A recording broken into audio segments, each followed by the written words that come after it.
Does she suspect any... now that she's announced her engagement? Oh, she probably hasn't thought much about it. I'm sure she doesn't suspect it this afternoon anyway. Shall we hide There. You know, she only has to come down from the 12th floor. Let's see, are all the gifts on the table there? Yes. All right, well, that's just fine. Now, oh, Janie, you go behind the desk. All right. And the rest of you, well, go in my bedroom. All right. All right. Be sure to give us a cue to come out. Just say, Ginny, what a lucky girl you are, and you deserve every bit of it. All right, I will. And now scamper. And please try not to giggle or you'll give the whole thing away.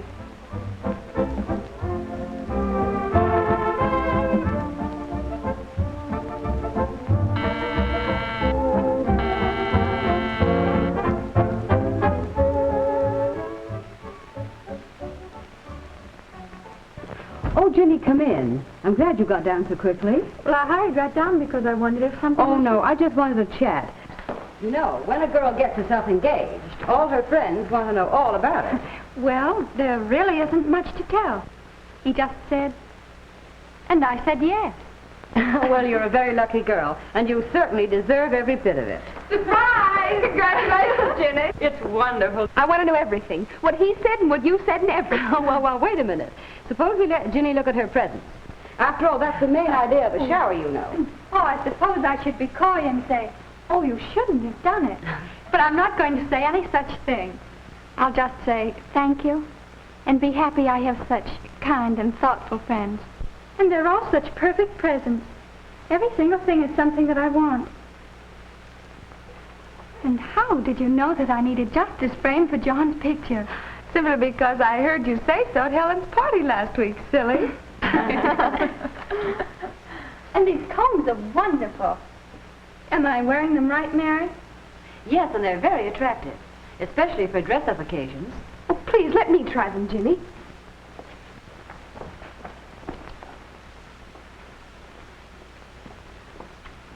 There. How do you like them on me, Mary? Well, Janie, I really don't think they're quite right for you. You know, that smooth upsweep looks much better on a round face. Your hair looks sweet, just soft and fluffy. Oh, dear, hair is such a problem. Oh, I know, dear, but you're not alone. When I go to the schools to give my lectures, so many of the girls ask me what to do with hair. And they write me about it all the time. I didn't know you ran a correspondence course. Well, I don't, but I do like to help the girls with their problems. You see, so often I don't have time to talk to them individually. So I suggest that they write me. And I really enjoy answering their letters. Well, then, Mary, will you answer a few questions for me? What can I do to be glamorous? Well, now, that's always a popular question with the girls. But tell me, just what is glamour? Well, it's... Oh, you know. Yes, I think I do. As a French chef might say, c'est l'ail qui fait la soupe. In other words, it's the little touch of seasoning that makes the dish just right. Mm-hmm. But suppose you get in too much seasoning. Well, then it's no good. Well, that's right. And it's just the same as glamour. Now, glamour, you know, is... Now, in order for it to be effective, that means that everything else must be right. Glamour and poise and charm, too, are all based simply on good grooming. Mary, poise and charm are personality traits. What do they have to do with clothes, makeup, and hair? Well, poise, you know, is simply a state of mind. It comes as a result of confidence in the way you look. If you know you look well, your clothes are right, your makeup natural, your hair neat, the assurance of all these things brings with it that elusive poise. So, poise comes from good grooming. And charm. Well, now, charm is the ability to make other people happy and comfortable with you. Now, that means that you must forget yourself and concentrate on putting the other person at ease. Right? Right.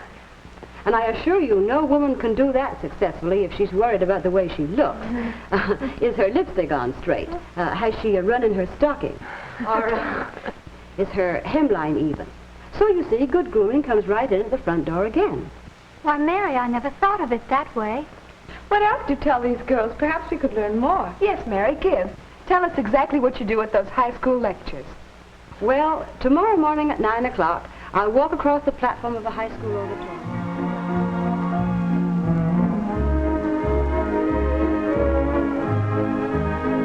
Good morning, girls. I'm going to talk to you this morning about the way you look. Now, I've heard it said that we women attach too much importance to our appearance. But that isn't true. After all, the way we look exerts so much influence on the way we feel and on the way other people feel about us that it really is very important. When I talk about good appearance or good grooming or looking your best, you probably think immediately of clothes or hairstyle or makeup. Well, I realize that those things are especially interesting to you, and they are important, and I am going to talk about them. But please remember that they are just really the trimmings. Just like the icing on the cake. If the icing is very good, well, that's fine. But if the cake itself isn't good, you'd soon lose interest in the icing. So let's start with the cake and come back to the trimmings later. Basically, of course, good health and intelligent physical care are the foundations of all beauty. We all want a lovely skin, shining eyes, a beautiful smile, and loads of pep, but we can't have them except in a healthy, clean body, and I mean clean. Remember, you can't have good looks without soap and water. There's no substitute for the daily bath as a groundwork for glamour. Brilliant teeth need brushing. Gleaming hair means frequent and thorough shampooing. And keep that air of freshness by using a deodorant regularly. It's a shortcut to Social Security. Sleep comes next to cleanliness as a beauty base. And I mean sleep, not just going to bed if that means sitting up writing letters or listening to music. I've seen lots of sparkling eyes and good complexion sacrificed to swing records at bedtime. Mind you, I'm all for music in its place, but there is a lot of sound sense in that old expression, beauty sleep. So snap out that light early enough every night to get 8 or 9 hours of this most effective beauty treatment. And then there's this business of eating. It worries me to see that so many girls think a balanced diet consists of soda pop and a sandwich or a big gooey sundae. Let's remember what we were taught in home economics about a well-balanced diet. Meat, cheese, eggs or fish, milk, butter, bread, fresh fruits, especially citrus fruits, green and starchy vegetables in proper proportion, and of course some sweets. And please go easy on fried foods. Beautiful skin, vitality, glossy hair, all the things you want begin with a balanced diet. So watch it, girls. It pays big dividends. Then there's exercise, preferably outdoors. And when I say exercise, many of you may think of work. Well, a little work is a helpful beauty hint, but so is outdoor play. I'll leave it to your own conscience whether you work in the garden, ride a bike, play ball, hike, swim, or ski. But try to spend some time every day outdoors, developing the grace that comes from toned-up muscles and the complexion that goes with good circulation. And even the ordinary things that you do every day can help to make you more graceful. But not if you do them like this. Walking upstairs, reaching up to a high shelf, dusting, all can be good body conditioning if you use your muscles to do them vigorously instead of slouching through them. I don't know whether you think of posture as a beauty subject, but it is, just as much as it is a health subject. So let's talk about posture for beauty. Believe me, it is important, because regardless of how much or how little money you spend for clothes, they can't do the whole job of making you look your best unless you give them a certain amount of support. I don't often advise you to take examples from the movies, but just watch any good movie actress for posture. Notice how she walks, goes up and down stairs, sits down, and gets up. Why, if her posture weren't perfect, she wouldn't be a movie star. You know, bad posture sort of sneaks up on you when you're not thinking about it. For instance, there's the girl who goes through the halls supporting her books on one hip. She looks like this. Then there's the stomach carrier. She goes through her school life looking like this. And of course, there are so many wrong ways of sitting down that I couldn't begin to show you all of them. There's the girl who throws herself at the chair as though she were playing living statues. Then there's the shoulder blade sprawler. And the knees apart, pigeon-toed thinker. Now, it's just as easy and a great deal more poised and charming to sit down and get up gracefully, all in one piece. Now, there are a lot of little bad habits that many girls have that detract from poise and charm. I call them meaningless gestures and mannerisms. I'll show you what I mean by turning my back and describing some of the things that I know are going on in this audience right now, even though I can't see them. For instance, I'll bet that right this minute there's a girl out there biting her beads. And another one contentedly munching the paint off a pencil. There are undoubtedly several of you who are playing with your hair, twisting a pet curl round and round and round. And of course, there's the nail biter, the worst of all nervous little habits. If you can't break yourself of this habit, never, never wear nail polish, because the bright polish will attract attention to your short, ugly nails. But don't go to the other extreme. Nails like claws. Claws are for cats. Well, I can't leave this subject of habits without talking about the good old American habit of chewing gum. Yourself. And whatever you do, don't chew with sound effects. Well, enough about habits, except to this. Be sure you rule your habits.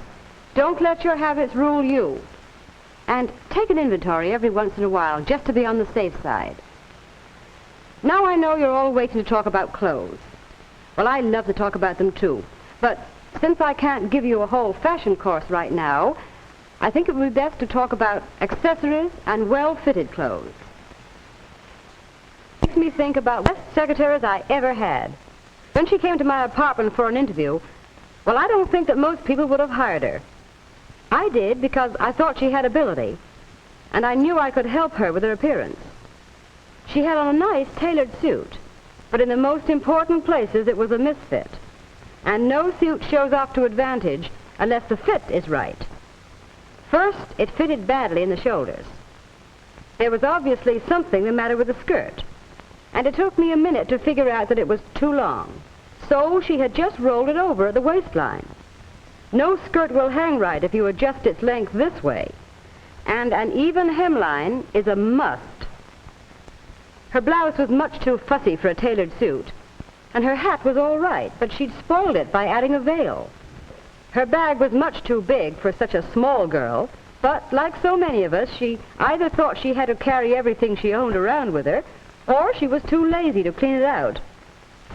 Her gloves were much too elaborate, and her shoes, well, they would have been all right for an afternoon dress, but definitely not for this suit. Then, after she'd been with me for a few weeks and asked me 1,000 questions, she looked like this. The same suit, but nicely fitted and the shoulders fixed. She carried a smaller bag, suitable for a girl of her size. Now, plain gloves matched her hat. The same hat, but the veil was gone. Her plain pumps were in excellent taste, a good buy because they could be worn with practically everything. And her tailored blouse was perfect. So you can see how important accessories are, and well-fitted clothes, too. Some of you may believe if you had unlimited money for clothes, you'd have nothing to worry about. Well, that just isn't the case. For no matter how much you spend, if you don't take good care of what you have, you won't be well dressed.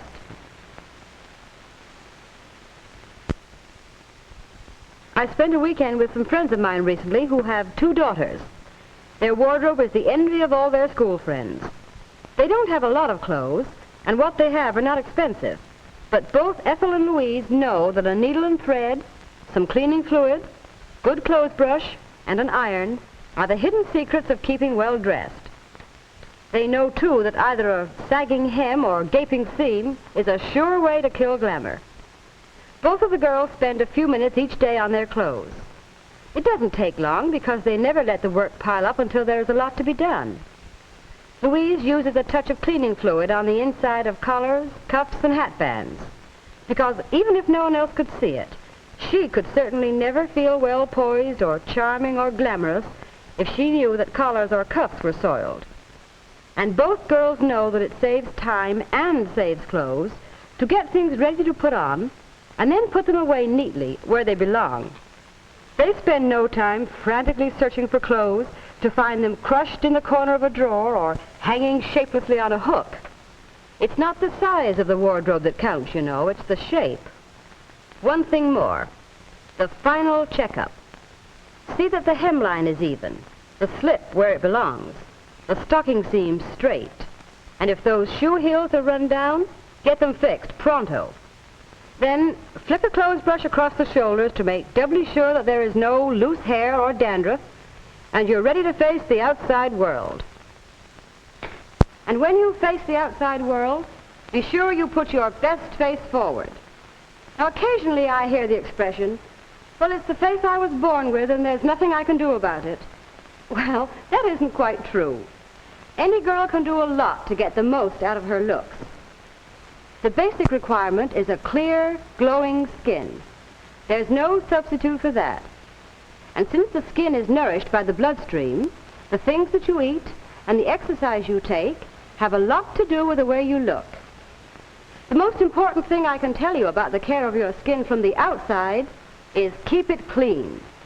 For that you need a cleansing cream and soap and water. Here's how to do a really thorough job of removing makeup. First, pin your hair well back out of the way, and if you wish, cover it with a hand towel. Start to work with a cold cream.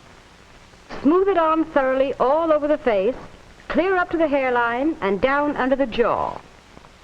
Give extra attention to the pockets at the base of the nose and the cleft of the chin. Spread the cream on using little spiral motions, always working upward. But please, not too rough. No need to pull or push your face around. It's the gentle massage with the cream that gets results. Now, tissue the cream off with long, thorough sweeps. Switch to a clean spot in the tissue after each sweep so that you don't track the grime right back again. At this point, lots of girls like to rinse with more cold cream to make sure they've removed every bit of stale makeup.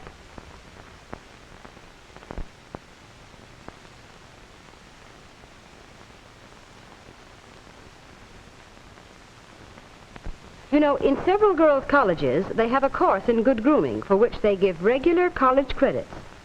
And believe it or not, one full period is devoted to teaching girls how to wash their faces. But you don't need to go to college to learn that. I'd like to give you one hint, though. Don't just slide a washcloth around and call your face clean. Friction is half the battle, and back of your neck and your ears get their share of attention. If an excessively oily skin is your problem, use a liquefying cream as your cleanser. And after removing the cream, dab on a good astringent or skin freshener. Or, if yours is a dry skin, or if your face gets really chapped, finish off with a nice, rich, dry skin cream. One that's homogenized and has plenty of lanolin. If you're off on a date instead of off to bed, makeup comes after cleansing. And I mean after. Never apply new makeup without first removing all of the old. With the help of these two young ladies, I'm going to try to give you a few pointers on applying your makeup.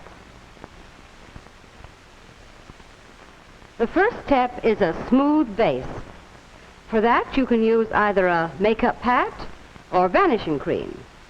If the pat is used, you blend it on over your entire face using a damp sponge or cotton. Apply it sparingly, and while still moist, blend it to super smoothness with your fingertips. If, instead of the pat, you use vanishing cream, the light touch is equally important. Put a little on forehead, cheeks, and chin, and spread it evenly clear up to the hairline. If you use rouge, try putting it on with the tri-dot system. One dot directly under the pupil of the eye, the second on the cheekbone, and the third no lower than the tip of the nose. Now fill in the triangle lightly and blend in carefully until no one can see that the rouge is there, not even you. Nothing dates you as much as rouge that shows.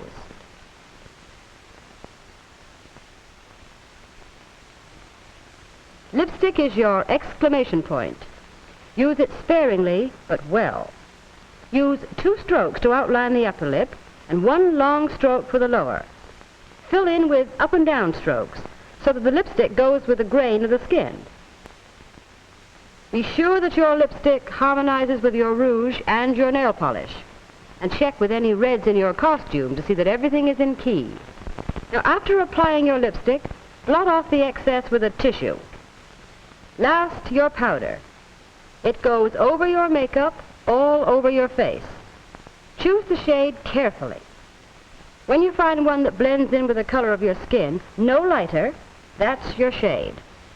If your skin is on the sallow side, you'll want a powder 1 note rosier. And please avoid the too powdered look. Use a clean puff or fresh piece of cotton and keep it well filled. Press it lightly all over your face, starting at the forehead and working down. Use a loosely folded tissue to brush excess powder away, giving particular attention to hairline and brows.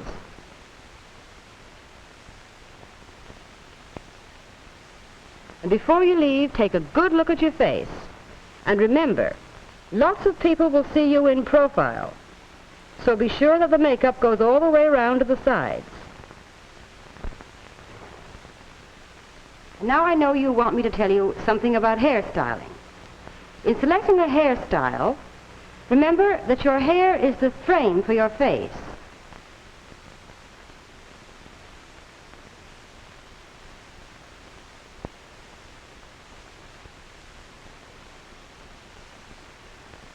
The ideal facial contour is supposed to be the oval, but some of us have round faces or square faces or long faces.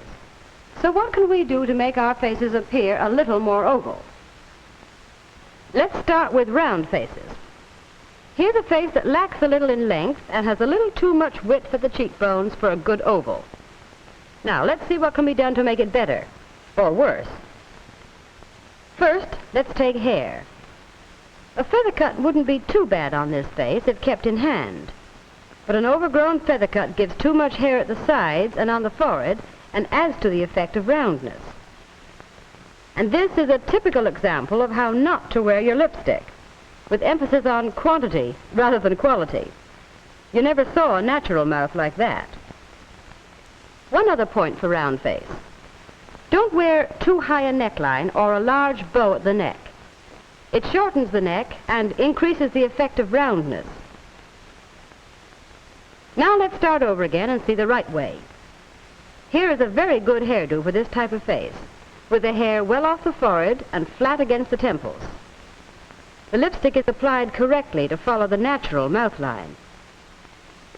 A V-neck completes the picture and gives the impression of a little more neck length to help make round face look oval. You see, there's quite a difference between this and this. Now let's take square face. This face is really very similar to round face, except that it has additional width at the jaw. With such a face, keep away from a hairdo like this, with bangs that take away from the length and hair hanging to the jawline that overemphasize the squareness. And these thin, straight lips emphasize the width at the jaw, and a straight-across sweater line just serves to square the whole thing off, which is wrong, of course. Now let's start over and do it right. This hairstyle helps to take away from the shortness of the face and the squareness of the jaw. This girl has thin lips, so she follows the general lip line, but fills out the lower lip slightly with her lipstick. And she wears the same type neckline as round face to give the neck added length. When finished, there's a vast difference between the wrong and the right. The third type of face is that which is long and narrow, and frequently a long neck goes with it. Of course, this hairdo is all wrong, because the hair piled on top of the head adds to the length of the face, and because it's close at the sides, it makes the face appear narrower. This vivid lipstick on thin lips gives the mouth a rather hard look. The wrong effect is completed by a V-neck that again adds to the impression of length. The same girl, to make the most of her long face, should wear her hair like this, off the top of the head and fluffed out at the sides for added width. And she may fill out her lips a little if she can do it artistically. A high neckline or choker beads will help to detract from the long neck. So, instead of looking like this, she looks like this.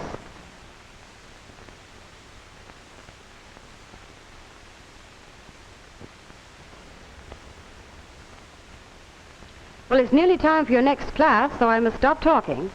But there's one more thing that I'd like to say, and that is, don't copy.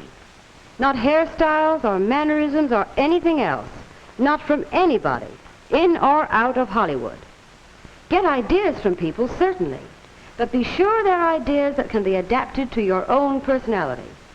After all, each of you is an original, and an original is always more valuable than a copy, whether it be paintings or hats or girls.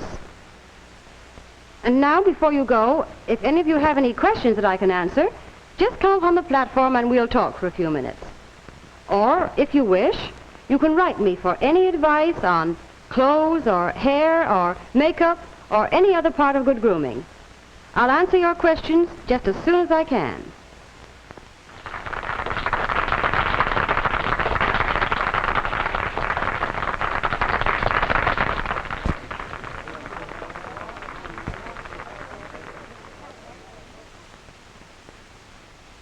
I'd like to speak to you, please, Miss Stuyvesant. Oh, go right ahead. I want you girls to ask me questions. Well, I guess I have what you called a round face. And I wear my hair the way you said I shouldn't. But I don't see how things like that and posture and mannerisms and the other things will make a girl more popular if she's not pretty to begin with. Sometimes I'd like to shake you girls when you worry so much about being pretty or not being pretty, as though prettiness were a woman's only attraction. If you'd spend just 1 month doing everything I talked about to make the most of your appearance, you wouldn't need to worry about being pretty or popular. I wish that I could wave a magic wand to show you what the difference would be. Presto, like that. Why, it does work. You will be prettier. You will be more popular. Good grooming will pay dividends to each and every one of you. It will make you more confident and at ease in any situation. Well, call that poise or charm, if you will. It will make you more attractive to the people around you. Call that glam popularity, if you like. Remember, at home, at school, or on a date, any time and every time, appearance counts. Make it count for you by doing your best to look your best. Success today and tomorrow is surer and easier with good grooming.